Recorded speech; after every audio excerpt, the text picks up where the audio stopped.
Daniel pasal 1 ayat yang ke-8 dan ayat yang ke-9. Saya bacakan buat kita semua.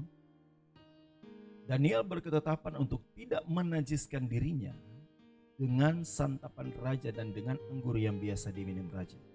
Dimintanyalah kepada pemimpin pegawai istana itu supaya ia tak usah menajiskan dirinya.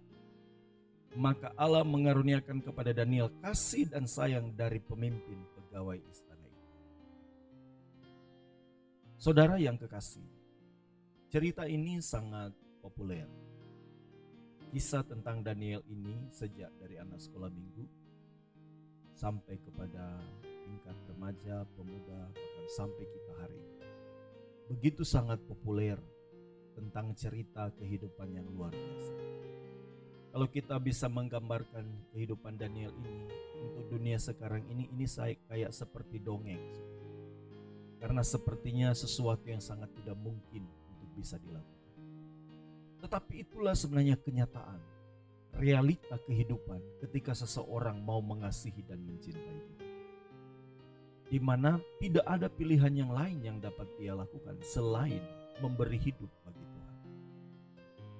Orang yang ketika hatinya bergelora mencari Tuhan dan mengasihi Tuhan, maka dia akan semakin bergelora membersihkan hidupnya dari kenajisan-kenajisan. Tentu kita bukan orang yang selalu tampil bisa sempurna, tetapi setidaknya kita memiliki kerinduan untuk hari lepas hari kita terus berjuang menanggalkan segala bentuk ketidakbenaran kita, keluncasan hidup kita. Kita terus gerus sedikit demi sedikit, perlahan demi perlahan kita mau melakukannya karena kita cinta Tuhan. Kita tidak menajiskan diri bukan karena kita sok suci, bukan karena kita ingin terlihat rohani, tapi kita tidak menajiskan diri karena kita tahu itu adalah tanggung jawab kita di hadapan Allah. Tanggung jawab kita untuk menjadi benar. Karena karunia yang diberikan Allah dalam Yesus, keselamatan yang diberikan tidak diterima dengan cuma-cuma. Pemberian Allah cuma-cuma bagi kita, tapi ketika kita menerima tidak cuma-cuma. Kita bertanggung jawab di sana, di mana kita harus menanggalkan segala kodrat dosa. Allah menyelesaikan dosa awal kita karena keberdosaan Adam. Tetapi Allah tidak mematikan potensi dosa. Potensi dosa itu harus kita yang matikan. Potensi dosa itu tidak diselesaikan, kita bertanggung jawab. Potensi dosa membuat kita najis di hadapan Allah. Makanya Daniel berkata, aku berketetapan itu tidak ingin menajiskan diriku dari santapan raja. Santapan raja itu bisa bicara tentang keinginan, kepuasan dunia, di mana itu akan membuat terlihat oleh manusia seperti orang-orang yang berharga, berbeda. Santapan raja tentu yang harus menikmati adalah orang-orang penting dan orang-orang yang mencintai dunia, orang-orang yang mau hidup di dunia, orang-orang yang mau terlihat hebat di dunia. Tentu mereka merasa mereka penting.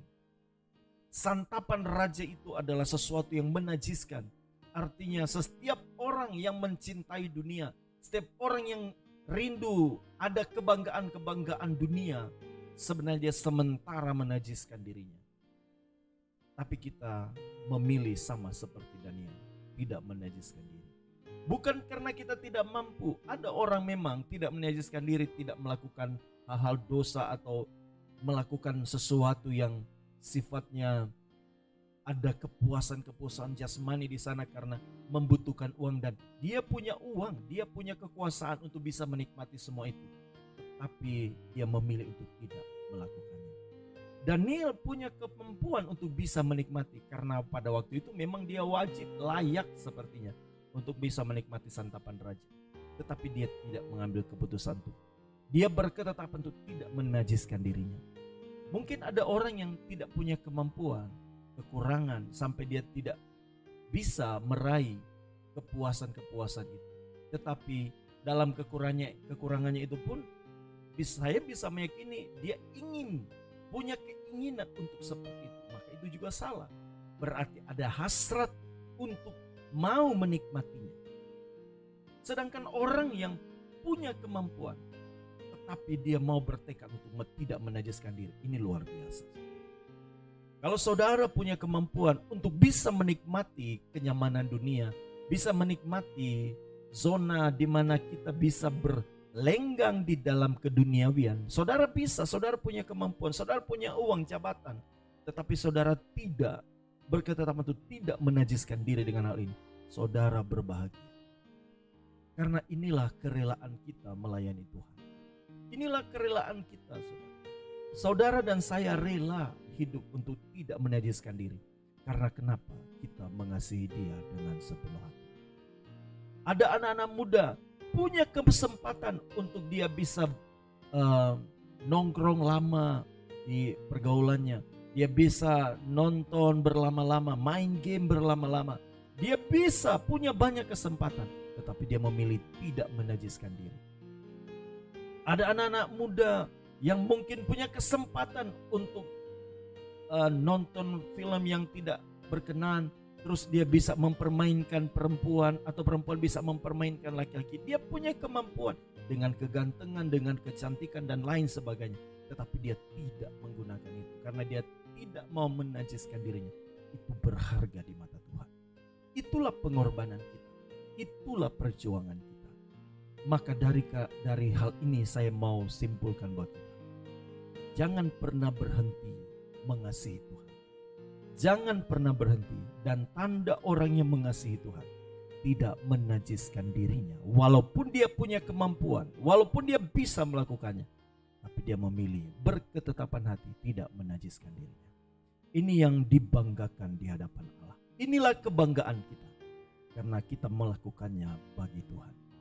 Tuhan akan menolong kita semakin kuat berjuang melewati masa hidup ini, sampai pada akhirnya Tuhan berkata, mari kepadaku kau yang setia, ada tempat yang terbaik di kerajaan sorga. Amin. Tuhan memberkati kita semua.